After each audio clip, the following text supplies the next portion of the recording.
fazer com que você possa realizar algumas atividades como consultora, que quando você está lá trabalhando dentro da empresa como empregada, é diferente. Tem algumas atividades que você não vai poder desenvolver em saúde mental no trabalho.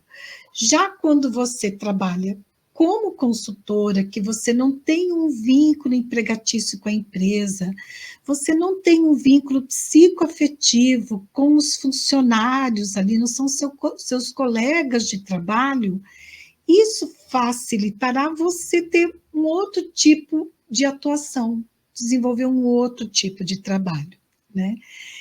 Tem pessoas que, tem algumas colegas que às vezes não têm essa clareza, que acredita que não, que isso não vai limitar. Mas veja, eu falo isso para você baseada em ciência. Por quê? Quando você trabalha com saúde mental no trabalho, você vai trabalhar em grupos. Você não trabalha de uma forma individualizada, né? Porque não é uma abordagem clínica, né? Na consultoria. Você vai trabalhar em grupos. Trabalhando em grupos, o teu papel na coordenação de um grupo vai implicar em algumas questões subjetivas, em algumas reações subjetivas que vão acontecer no grupo de uma forma consciente ou inconsciente, ok? Por quê? Porque você representa uma figura de autoridade no grupo. E essa relação que você estabelece com o grupo, principalmente a construção de um vínculo de confiança com o grupo, né, ele é fundamental para você poder desenvolver o trabalho em grupo. E também de ter um distanciamento nessa relação. Quando eu falo distanciamento, não estou falando de indiferença, de ser fria, né, indiferente, não. Eu estou falando de ter esse distanciamento no sentido de que o teu papel aqui é outro quando você está trabalhando em grupo, né? Você tem um papel de coordenação, de autoridade, você tem um papel de interpretar aquilo que o grupo está trazendo e de ajudar o grupo a entender, né, como que esse trabalho está afetando a sua subjetividade, a sua saúde mental, a sua saúde física. E se você é uma colega de trabalho, ou seja, você está dentro da empresa, né, como psicólogo, ok, mas você está dentro da empresa, uma colega de trabalho daqueles outros que estão ali no grupo.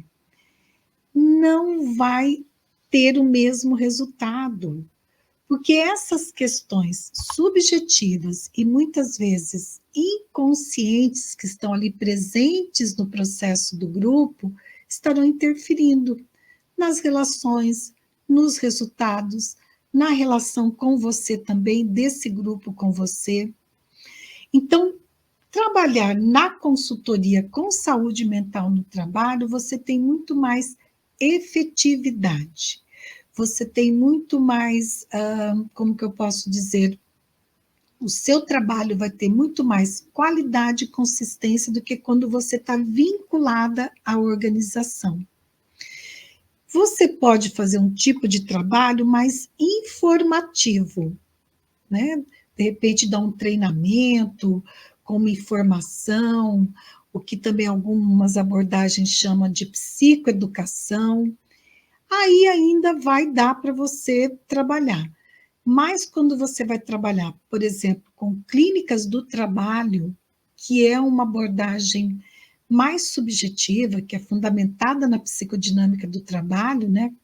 No meu caso, é fundamento na psicodinâmica do trabalho, aí realmente esse vínculo, se tem um vínculo hierárquico, se tem um vínculo dentro da organização já mais próximo, com mais intimidade, isso vai interferir, ok?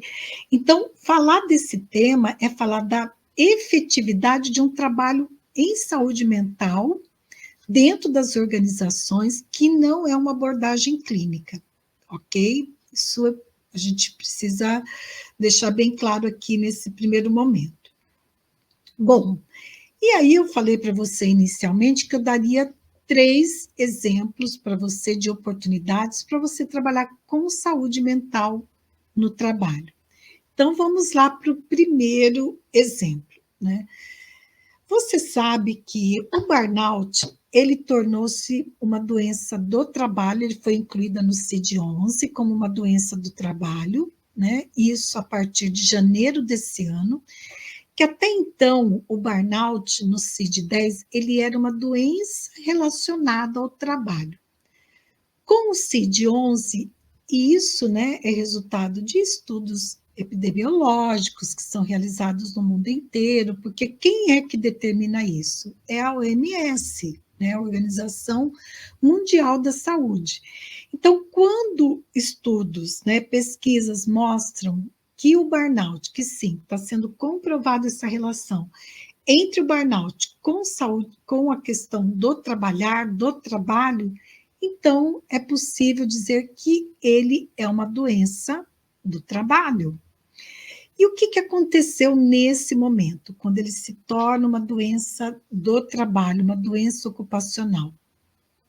Primeiro, né, que isso sim vai dar direitos, aumenta os direitos do trabalhador, mas, por outro lado, né, aumentam os riscos financeiros e trabalhistas das empresas. E aí, o que, que as empresas começam a fazer em relação a isso? Começam a trabalhar com prevenção, que é natural, né? Porque se é uma doença do trabalho, então elas precisam entender, né, diagnosticar como que está aquele ambiente de trabalho e poder interferir naquele ambiente para poder prevenir e promover, né, a saúde mental e evitar o adoecimento